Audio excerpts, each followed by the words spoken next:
में है, वो 3D स्ट्रक्चर है बेटा, इसलिए नज़र नहीं आएगा। तो ये इस तरीके का सेम अरेंजमेंट पीछे की साइड है इधर, तो वो एक बेल्ट लाइक स्ट्रक्चर बना रहा है जिसको हम बोल रहे हैं एडेशन बेल्ट, ठीक है। और ये क्या है, ये कैदरीन प्रोटीन है, ठीक है, यही सीमेंटिंग का वर्क कर रही है ना।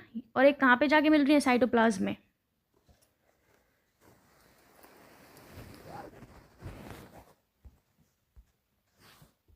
तो एडहेरेंस जंक्शन क्या है, प्लेक क्या है, एक डेंस लेयर ऑफ प्रोटीन्स है प्लाज्मा मेम्ब्रेन के अंदर। There is a dense plaque like structure on cytoplasmic side of each plasma membrane, जिसमें से माइक्रो फिलामेंट जो होते हैं एक्टिन के, वो कहाँ पे एक्सटेंड हो जाते हैं, साइटोप्लाज्म में, cementing to keep neighbouring the cells together. For example, resist separation during contractile activities as when food moves through intestine। जब खाना जो है इंटेस्टाइन के थ्रू मूव करता है तो कॉन्ट्रेक्टाइल एक्टिविटी के थ्रू सेपरेशन ना हो, उसको कौन रोकता है, एडहेरेंस जंक्शन, जिसको हम क्या बोल रहे हैं, जोनुला एडहेरेंस। नेक्स्ट हम पढ़ेंगे डेस्मोसोम्स। तो डेस्मोसोम्स सिमिलरली एडहेरेंस जंक्शन की तरह ही है, जिसको हम मैक्यूला एडहेरेंस बोल रहे हैं, जबकि एडहेरेंस जंक्शन को हम बोल रहे थे जोनुला एडहेरेंस। तो डिफरेंस कहाँ पे है, जो डेस्मोसोम्स है उसमें भी प्लेक होता है जैसा कि एडहेरेंस में था, लेकिन एडहेरेंस जंक्शन में जो बेटा प्लेक था, डेंस लेयर ऑफ प्रोटीन थी, उसमें माइक्रोफिलामेंट एक्टीन प्रेजेंट थे। लेकिन यहाँ पे जो प्रोटीन है वो बेटा क्रेटीन प्रोटीन है, ठीक है। प्लेक जो होते हैं वो एक्टीन नहीं होती, लेकिन क्रेटीन लाइक प्रोटीन होते हैं। डेस्मोसोम्स जो होते हैं वो जब टेंशन्स कंडीशंस होती हैं तो उसमें एपिडर्मल सेल्स सेपरेट होने को होती है, तो वो उसको प्रिवेंट करता है। तो डेस्मोसोम्स क्या करता है, प्रिवेंट करता है एपिडर्मल सेल्स को फॉर फ्रॉम सेपरेशन, मतलब वो अलग ना हो अंडर टेंशन। डायग्राम देखें, जिस तरीके से एडहेरेंस जंक्शन में प्लेक था, सिमिलरली यहाँ पे प्लेक है, डेंस लेयर ऑफ प्रोटीन, जो तुम्हें पिंक कलर से नजर आ रहा है। जैसे उसमें बेटा माइक्रोफिलामेंट थे एक्टिन, वहाँ पे यहाँ पे माइक्रोफिलामेंट ना होके इंटरमीडिएट फिलामेंट होंगे, क्लियर। क्रेटीन के ये जो फिलामेंट ये दिख रहे हैं तुम्हें, ये क्रेटीन के फिलामेंट हैं। जिस तरह उसमें एडहेरेंस जंक्शन में कैदरीन प्रोटीन थी, ठीक है, जो लिंकर प्रोटीन थी, यहाँ पे भी वो कैदरीन प्रोटीन ही रहेगी, लिंकर प्रोटीन है, ये जो पर्पल में तुम्हें नज़र आ रहे हैं, क्लियर। और ये सेल 1 है, ये सेल 2 है, और इनके बीच में जो स्पेस है वो इंटरसेलुलर स्पेस है, क्लियर।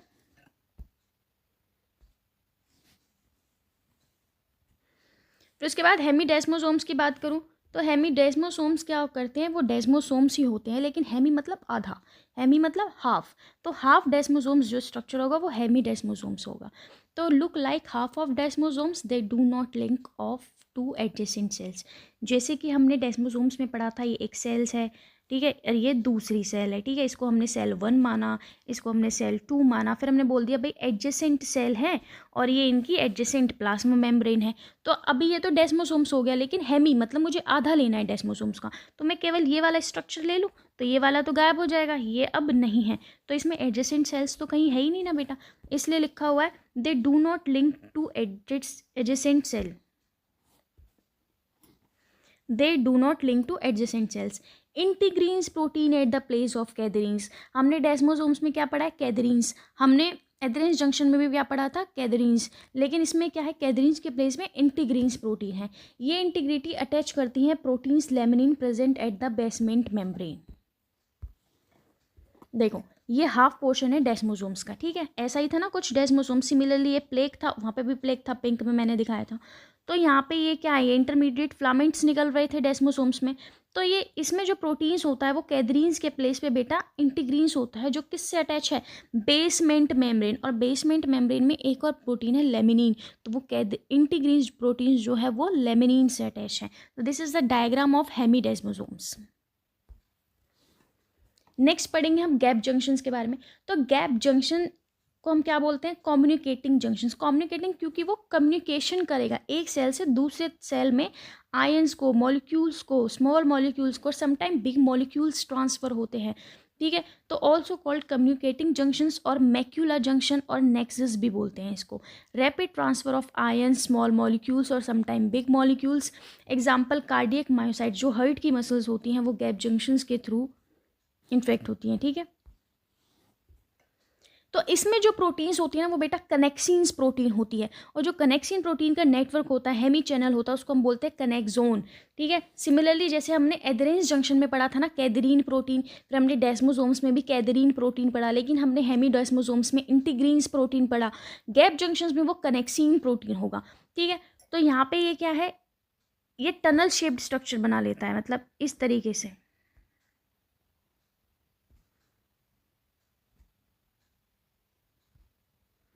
सपोज यहाँ पे कोई सेल 1 है, ये 1 है, और यहाँ जो है वो सेल 2 है, ठीक है, और यहाँ बीच में साइटोप्लाज्म है, ठीक है। तो ये सेल से, यहाँ पे समझे बिल्कुल, this is cell 1, this is cell 2, यहाँ पे इसका न्यूक्लियस होगा, यहाँ पे इसका न्यूक्लियस होगा, इस तरीके से,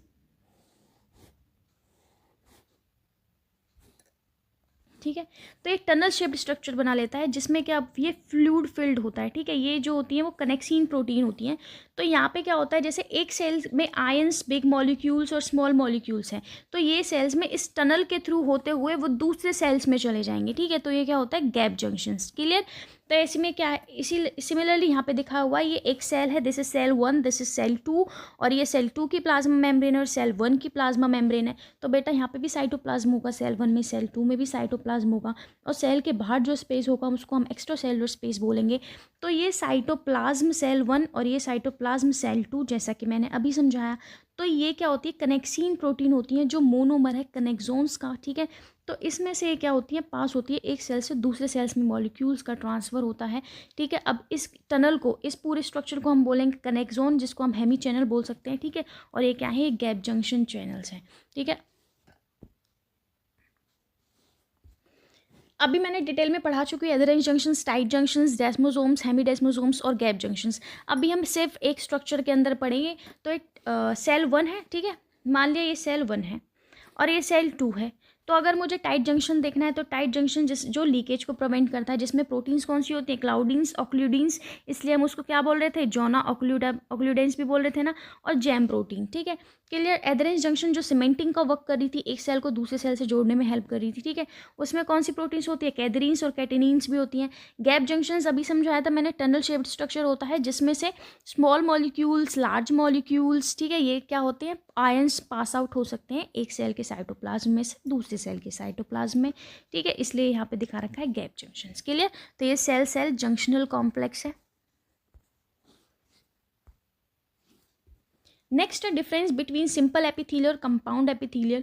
तो नंबर ऑफ लेयर्स की बात करूँ तो बेटा सिंपल एपिथेलियल तो एक लेयर ऑफ सेल्स थी, इसलिए हम उसको यूनिलैमिनार बोल रहे थे। कंपाउंड एपिथेलियल में मल्टीपल लेयर ऑफ सेल्स थी, इसलिए हम उसको मल्टीलैमिनार बोल रहे थे। पोजीशन की बात करूँ तो वो लाइनिंग ऑफ ब्लड वेसल्स पे पाई जाती है, और कंपाउंड एपिथेलियम स्किन पे पाया जाता है, जो प्रोटेक्शन प्रोवाइड कर रहा है, ठीक है। फंक्शंस की बात करूँ, सिक्रीशन, एब्जॉर्प्शन में हेल्प करता है। ब्लड वेसल्स, जैसे ब्लड वेसल्स है तो हम कोई भी खाना वाना खाते हैं, ठीक है, तो ब्लड के थ्रू ही तो वो बॉडी के सारे पार्ट्स में पहुंच पाता है, ठीक है, इसलिए वो सिक्रीशन